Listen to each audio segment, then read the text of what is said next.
यार मन मतलब अजीब सा बन गया यार कि कोने दीवार में अपना माथा लड़ाए। हद है सजरा कहीं का। अरे तरीका, अब बताओ भाई, कोई वैश्या उठ के कहे कि हम सती सावित्री है, मेरा अग्नि परीक्षा ले लो। अरे तरीका, पूरी दुनिया में सजरा आतंकवाद फैलाया, हमसे कह रहा है खान साहब आप इंडिया को नहीं जानते, बहुत आतंकवाद फैलाया। अरे भाई साहब पगला, मिल जाता ना उसको, बता रहे हैं कसम से ना, दांते काट के मार डालते हो हम। तो देखो, शांति के लिए पूरी अंतर्राष्ट्रीय शांति रखना है। हम लोग हमेशा अंतर्राष्ट्रीय शांति करते हैं, क्योंकि 1971 में जो हम वीडियो बनाए हैं, अगर हम लोग आज चाहें तो पाकिस्तान को कचर के हिल जाएंगे लोग, ईरान ऐसे पैदल चलेंगे लोग, पद यात्रा हिल जाएंगे लोग पाकिस्तान। लेकिन अंतर्राष्ट्रीय शांति रखते हैं। जो भी संधि किए हम लोग ने, समझौता किया, हम लोग अपनी जान पर खेल कर हम लोग ने रूस का साथ दिए थे। वो अलग बात है कि रूस ने भी हमारा साथ दिया था। हम लोगों ने मालदीव में जब सरकार बदल दी गई थी, वहां की सेना ने तख्ता पलट किया था, तो हम लोग ने अंतर्राष्ट्रीय शांति और संधि के लिए हम लोग ने अपनी सेना भेजी थी वहां पर। यूगोस्लाविया में वहां के विद्रोहियों गुट हो गए थे, तो वहां पर हम लोगों ने शांति स्थापित करने के लिए इंडियन आर्मी को भेजा था, वहां हमारे जवान शहीद हो गए थे। अफ्रीका में आज भी आतंकवादी वहां के आम नागरिकों को मारते हैं, तो हमारी सेना यूएनओ की ओर, यूएनओ जो है ना अंतर्राष्ट्रीय, यूएनओ भी बताएंगे आपको, बहुत धीरे धीरे आगे बढ़ेंगे। अंतर्राष्ट्रीय यूएनओ, जैसे मान लीजिए बिहार में क्राइम हो गया तो बिहार पुलिस देखेगी, इंडिया लेवल का क्राइम हुआ सीबीआई देखेगी। इंडिया के बाहर गया Bihar police, UP police, India की पुलिस, सबका पावर खत्म, कौन देखेगा? हमारे यहाँ कोई मर्डर करके विदेश भाग गया तो कौन देखेगा? आपकी इंडिया की पुलिस जाएगी, सुप्रीम कोर्ट जाएगा, खत्म। सुप्रीम कोर्ट वहीं जहां तक भारत का क्षेत्रफल है, वहां कौन देखेगा? यूएनओ।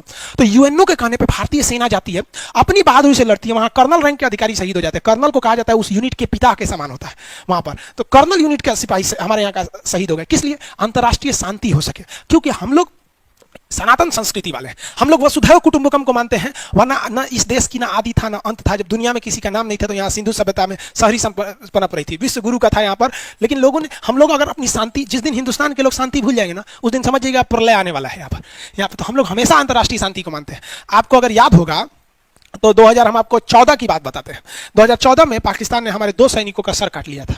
इसके बावजूद पाकिस्तान के जो विदेश मंत्री थे, प्रधानमंत्री नवाज शरीफ थे उस समय शायद, वो ख्वाजा मोइनुद्दीन चिश्ती का दरगाह में जियारत करने आए थे।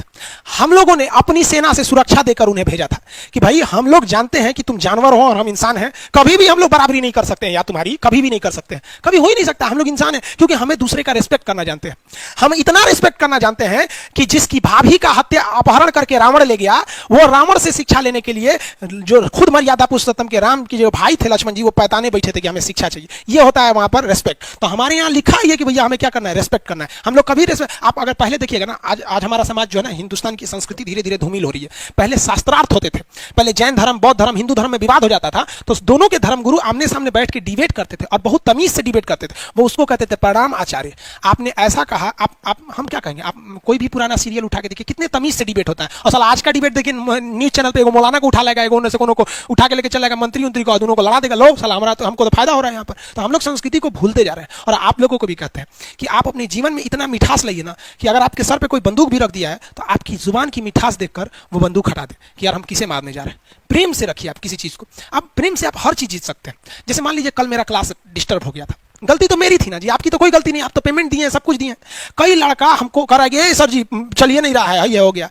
देखिए कई लड़के रेस्पेक्ट से ही बोल रहे थे। हम आए आपसे क्या बोलें कि भाई बाबू लोग थोड़ा सा डिस्टर्ब हो गया था, तो आप लोगों ने माना कि नहीं सर से डिस्टर्ब हो गया। लेकिन हम अपना अनुच्छेद 51 भूल के रेस्पेक्ट भूल जाएंगे। हम क्या कर लेगा, एक दिन डिस्टर्ब हो गया तो क्या हो गया? आपको अच्छा लगेगा? कर तो आप कुछ भी नहीं सकते हैं, अरे खुद से खुद करेंगे, क्लास नहीं करेंगे, यही ना। लेकिन रेस्पेक्ट खत्म हो जाएगा मेरे लिए। तो याद रखिएगा, जीवन में पैसा, इज्जत, सबसे बड़ा चीज होता है रेस्पेक्ट। जब आपसे कोई दिल से रिस्पेक्ट करना छोड़ देता है ना, तो समझिए कि आप एक पत्थर के समान है, और वो पत्थर जिसे लोग पैर से मारते हैं ना, की पूजा करते हैं। समझ आएगी नहीं आएगा? किसी को कोई दिक्कत नहीं, आगे बढ़े। तो याद रखिए बाबू, रेस्पेक्ट सबका कीजिएगा, अपने से बड़ा या छोटा सबको कीजिएगा रेस्पेक्ट। तो इसी में कहा गया है कि विदेश वालों को रेस्पेक्ट करना है। समझ आएगी नहीं आएगा? चीन के राष्ट्रपति आते हैं तो तिब्बत के लोगों ने काला झंडा दिखाते हैं। हम अपने तिब्बतियों भाई को लाठी से पीछे करते हैं कि देख भैया हम तुम्हारी इज्जत करते हैं, तुम्हें हम खाने पीने के लिए देते हैं, तुम हमारे देश के नहीं हो, फिर भी तुम्हें रखते हैं, इज्जत से रखते हैं, धर्मशाला हिमाचल प्रदेश में जगह दिए। लेकिन इसका मतलब यह नहीं कि हम अपने संविधान को भूल जाएंगे, हम अपने संस्कृति को भूल जाएंगे। नहीं, हमारा दुश्मन भी है, लेकिन हमारे अगर जमीन पर पधारा है तो यह पावन धरती हिंदुस्तान की है। यहाँ दुश्मन भी सम्मान से जीता है और उसे जीने का अधिकार है, क्योंकि यह दुनिया का इकलौता देश हिंदुस्तान है जहां दुश्मन भी सर उठाकर जीता है। इस देश को गाली देने वाला भी शान से कहता है कि हम क्या कर लोगे तुम यहाँ पर, क्योंकि हमारी संस्कृति है। अब बेटा जिस दिन हम लोग संस्कृति भूल जाएंगे ना, उस दिन साला तुमको पृथ्वी पे भागने के लिए जगह कम पड़ जाएगा, भागेगा कहां पर। लेकिन हमें अपनी संस्कृति बचा के रखना है, क्योंकि पाकिस्तान और चाइना की लड़ाई के बीच में हमें उनसे बेहतर बनना है ना कि उनसे बुरा बनना है। तो हमें दूसरे का रिस्पेक्ट करते हैं। चीन के राष्ट्रपति भी आते हैं तो हम लोग तिब्बती विरोधियों को साइड करा देते हैं, उनकी गाड़ी चली जाती है। कभी हम लोग ऐसा विरोध नहीं करते, किसी दूसरे के साथ नहीं करते हैं। समझ आ गया कि नहीं? और इसमें एक और कहा गया है कि अगर कोई भी इंटरनेशनल विवाद हो जाता है तो किसी दूसरे सीनियर को बुलाकर आप उसमें क्या कीजिए, आर्बिट्रेरी का काम करिए। आर्बिट्रेरी आर्बिट्रेरी का मतलब क्या होता है? मध्यस्थ व्यक्ति को बुलाइए जो दूसरे में सुलझा दे। कैसे आप लोग बचपन में झगड़ा कर लेते थे, दो आदमी स्कूल में 5-6 में पढ़ रहे होंगे तो झगड़ा कर लेते होंगे, तो टीचर आते होंगे, तुम क्यों बदमाशी की हो, तुम क्यों बदमाशी की हो, तो टीचर की दोनों बात सुन के हाथ मिला लेते होंगे। होते हैं कि नहीं होते? तो संविधान में कहा गया कि जब भी अंतर्राष्ट्रीय विवाद होगा तो आप मध्यस्थता का काम कीजिएगा। और इसी वजह से ससुरा कश्मीर का मुद्दा अटक गया। हम लोगों ने कश्मीर में मध्यस्थता उस आदमी से मांगने की कोशिश की जो पाकिस्तान से, कि पाकिस्तान बनाने के बाद भगवान भी अपनी गलती पे पछता रहा होगा। समझ में आ गया कि नहीं आ गया कि हमने कहां से कहां इसको बनाया? यहाँ पर वही हाल हो गया। यहाँ पर हम लोगों को लगा कि मध्यस्थता करेंगे, कहेंगे यूएनओ से कि आप कश्मीर का मुद्दा सल्टा दीजिए, लेकिन क्या कीजिएगा वहां पर? इतना ना आतंकवाद फैला दिया वहां पर कि खुद कश्मीर के लोग परेशान है। एक कश्मीर के आदमी से हम बात किए थे, वो कहा कि जानते हैं सर, दुनिया में नरक देखना है तो हम लोग की जिंदगी देख लीजिए। हम कहा भाई ऐसा कह कर रहे हो, हम तो सुनते हैं कि कश्मीर में स्वर्ग है। कहा कि सर हम लोग की जिंदगी नरक है। कैसे? कहा कि देखिए सर, अगर हम आतंकवादी का साथ देंगे ना तो सेना हमको मार देगी, खोज के मार देगी, 1 महीना बाद मार देगी, 2 महीना बाद मार देगी, क्योंकि हम आतंकवादी का साथ दिए, गलत किया।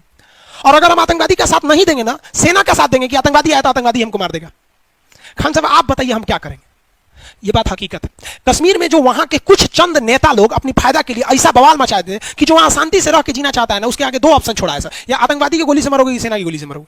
बहुत गलती हो गया। इसलिए हम आप सबको कहते हैं कि आपका एक कदम आगे आने वाले कई पीढ़ियों को बर्बाद कर देगा, इसलिए कभी गलत कदम मत उठाइएगा। वहां कुछ गलत कदम उठाए गए थे 1990 के दशक में, पंडितों को भगा दिया गया वहां से। अजब हाल है भैया, भगा दिए। कितना बेहतरीन मौका था कश्मीरियों के लिए। पंडित, वहां के जो कश्मीरी पंडित थे, उन्हें अपने भाईचारा की तरह रखते। अपने हाथ से तुम कुछ नहीं करते, तुम अपने हाथ से अगर उन पंडितों को खाना खिलाते ना, एक फोटो भी भेज देते, तो लोगों के दिल में इज्जत बढ़ जाती कि हमारे कश्मीर के भाई कितने अच्छे हैं जो ब्राह्मणों को खाना खिला देते हैं। अरे कम से कम इतना तो कर। लेकिन क्या किए साले, लतिया के भगा दिए वहां पर।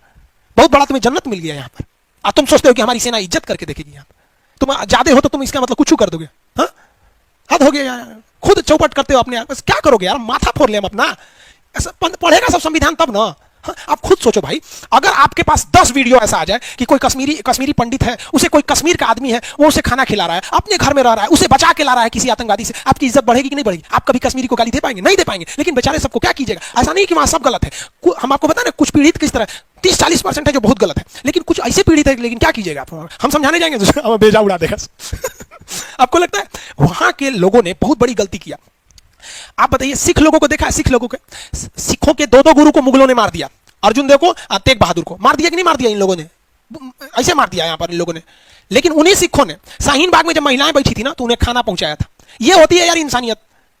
हम समझाएंगे तो दूसरे बात होता है, इमोशनल हो जाता है आदमी समझाने में। इसलिए कहा जाता है कि जब भी कोई विवाद हो तो आप किसी आर्बिट्रेरी यानी जो मध्यस्थ व्यक्ति है उससे सुलझा लीजिए। अगर मध्यस्थ को नहीं लाएंगे तो विवाद हो जाएगा। जैसे तलाक का मामला, पति पत्नी में झगड़ा हुआ, वो एकरा बोली, ये एकरा बोली, मने मन पत्नी सोच रही है एकरा से अच्छा तो पहले के बॉयफ्रेंड था, पति सोच रहा है कि ससुरा 3 गो गर्लफ्रेंड थी, तीनों अच्छा थी, सही कैसे चौपट मिल गई। ये दोनों आपस में मने मन बोल रहा है। दूसरे को क्या बोलेगा सर? हमको तो इस सबसे मतलब ही नहीं था, अपने में लड़ जाएगा सर। आप किसी मध्यस्थ को नहीं लाएगा सर, तलाक हो जाएगा। समझ आ रहा है नहीं आ रहा है? समझता है।